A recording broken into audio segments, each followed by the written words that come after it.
Welcome to Demon School Iruma-kun, anime review episode number 11. Yeah, I'm not doing my fingers like I do with the last several episodes because I only have 10 fingers, so I can't do 11. All I can do is like this and this. That's all I can do. Okay, this one is discussing episodes 40 and 41. We're finishing up the Walter Park arc. Yep.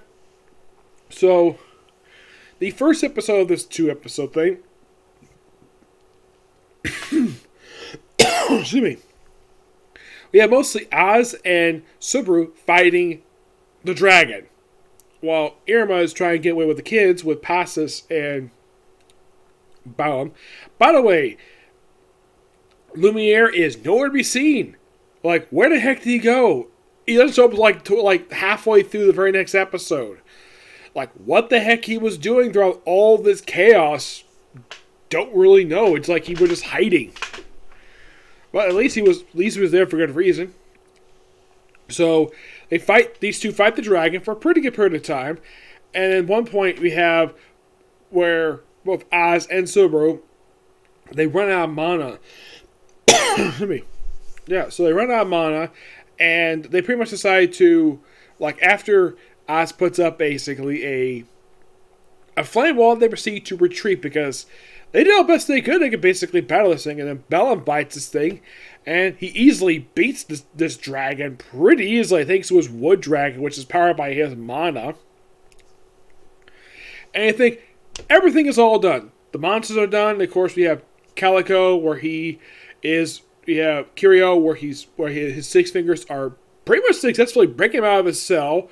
They get out of the prison pretty easily, and next time we see him was actually toward the very end, like after what happened during the events of the final battle.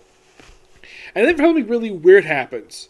We have all 3 monsters all defeated, and then the rat monster and the snake monster, they just fly up, like the spirits fly up in the air, and then they go to the dragon monster who's been defeated, and emerges this weird creature. And then you have the 3 teachers. You have Calico, Bellum, and you have Opera, all there, battling this thing and easily beating this creature within less than a minute. And you figure that, okay, they're done. They're perfectly done. They save, everything hunky-dory. And then the monster gets up and starts to try to frickin' explode. And for some reason, Iruma does not say, he's turning into a frickin' bomb. Yeah, he's turning into a bomb. He's about to explode. And the direction he was going to the event hall, like, oh crap, that's bad. We need to turn around, we can't exactly do it. But look if Lemire is there and say, hey, look at me, look how handsome I am. Look at me, ugly monster, I'm handsome. It's his charisma. And like if turns to him, it's like, okay, turns to him and it's like, oh crap, I think it's playing through. Look up, Iruma steps in. By the way, this is the second time he's done this, where he's up in front of somebody. Excuse me, in order to save them. So he proceeds to take out his gluttonous ring. Of course, he's wearing it. Takes Ozzy out. And has Ozzy transform into this lion creature.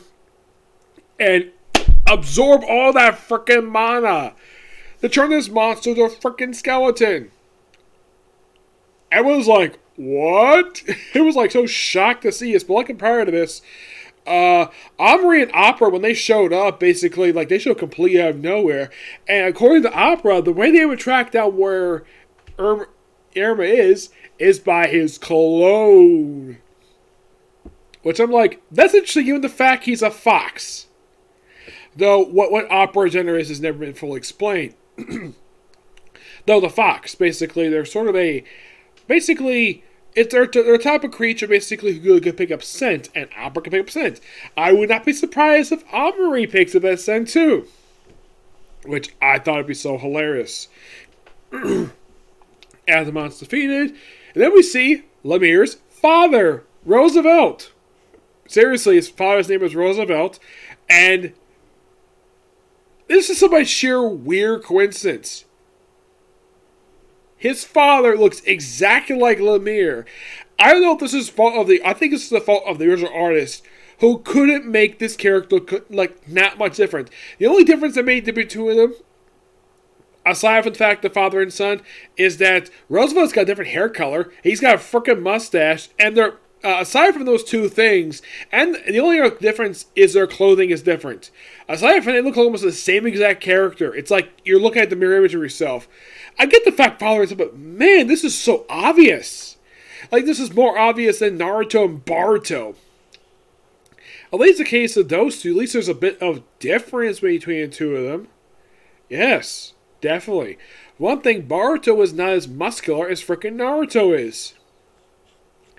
Lemire and Roosevelt look exactly the same, like I said, except for the hair, the fact that his father's got a mustache, and the clothing's different. That's it. And of course, they're all hunky-dory. And sees Iruma. He basically kind of declares him as mortal enemy. We see Serena, who doesn't say anything, sees Iruma, and I'm like, what, you're not going to say anything to him?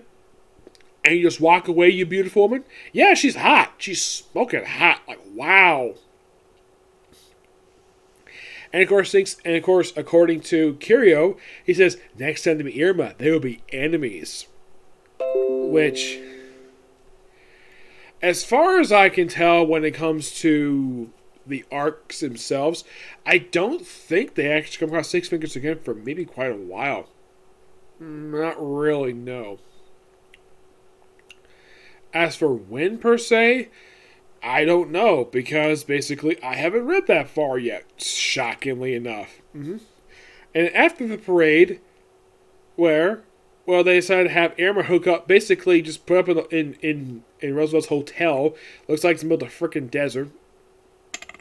And of course, everybody's like, all the girls are in these wonderful dresses are just given to the girls just because because Amori helped save the park. And of course, they're close to Iruma, so they figure, though, why not? And of course, there's a buffet. Iruma's given this big, humongous plate of food like he's freaking Goku or Toriko or Luffy. Because, like, Iruma's like, he must have like a hollow bone, but probably he must have a high metabolism. Thinking, this much amount of food that's basically equivalent of my desk here, basically almost go to my ceiling. And that's how big his plate was. And I was like, oh, here you go, Master Iruma. And then it's like, yum, yum, yum. And I was going, nice and good. And he proceeds to walk outside. And here's Amori, just slips right outside. Wearing the outfit he's wearing this whole look. And then she goes off screen, comes out, and she's wearing a brand new dress. And she's like, Iruma. And he turns to her like, and he's like, wow, Amori, you look lovely. My point of view is like, Amori, you look hot. Yeah. I thought this scene was kind of hilarious. Where it almost seems like that she really wants to tell him something, like something really special. And like, oh, it's probably similar to First Love Memories. And she suggests, well, I'm going to go somewhere together by ourselves at some point. And then like, it looks like it's going to be a really good romantic road.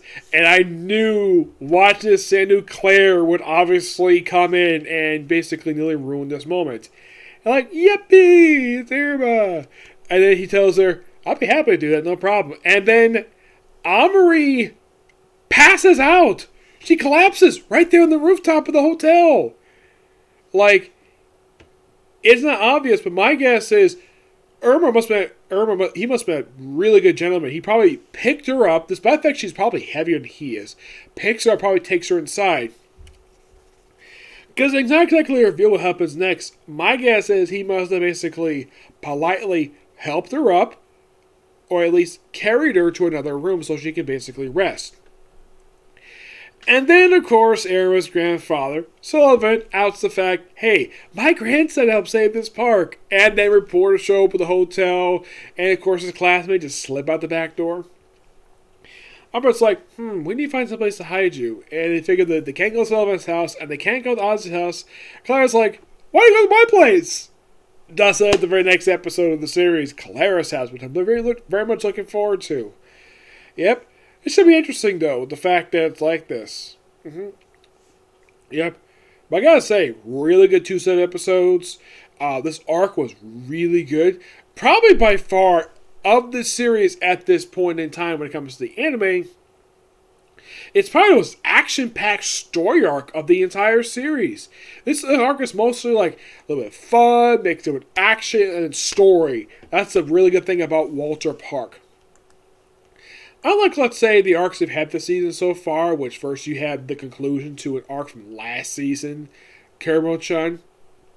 You could say this the season probably started with student camp training, with Nichi's Lemire. And then you have Row 1, First Sem Examination, and Walter Park. But here's the thing about the next few episodes. They kind of, in a way, start adapting Final Days. The last few episodes, they start, but they don't entirely finish, per se. Oh, if you're curious, Walter Park pretty much covers 20 chapters of the manga. Covers chapters 69 to 88. Yeah, you probably think, oh, that's not that long of a story arc. Not really, per se. No. And you might ask, okay, Nick, what is currently, as of right now, the longest story arc of the entire manga? The answer is Harvest Festival. And you're thinking, really? That's the longest? It's 39 chapters. No joke, it's 39 chapters. It is by far the longest arc in the whole series. And I'm very much looking forward to pretty much when they get to... They'll probably start adapting probably next season.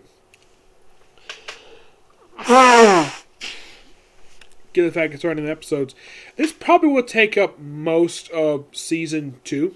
That's season 2, season 3, but I'll discuss more about that in the next couple videos.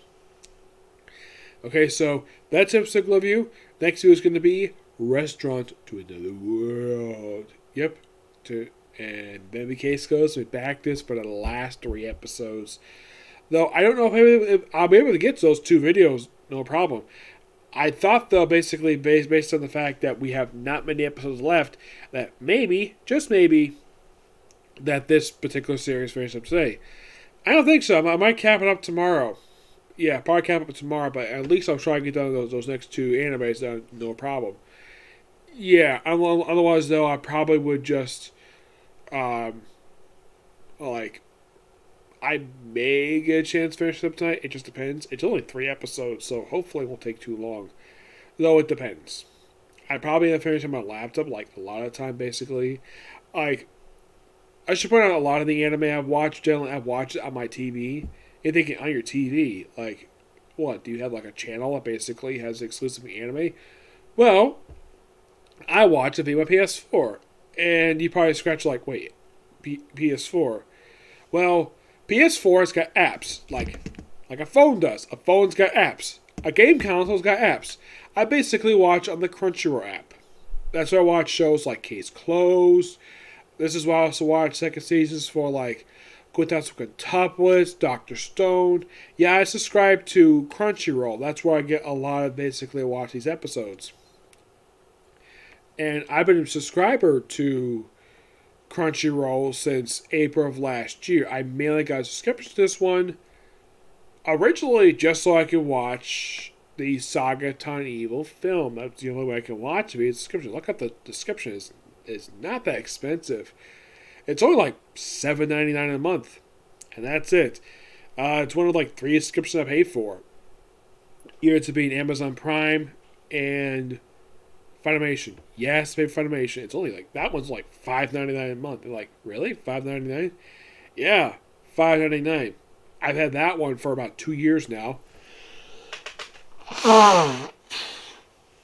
That one I got purely so I can watch Fire Force.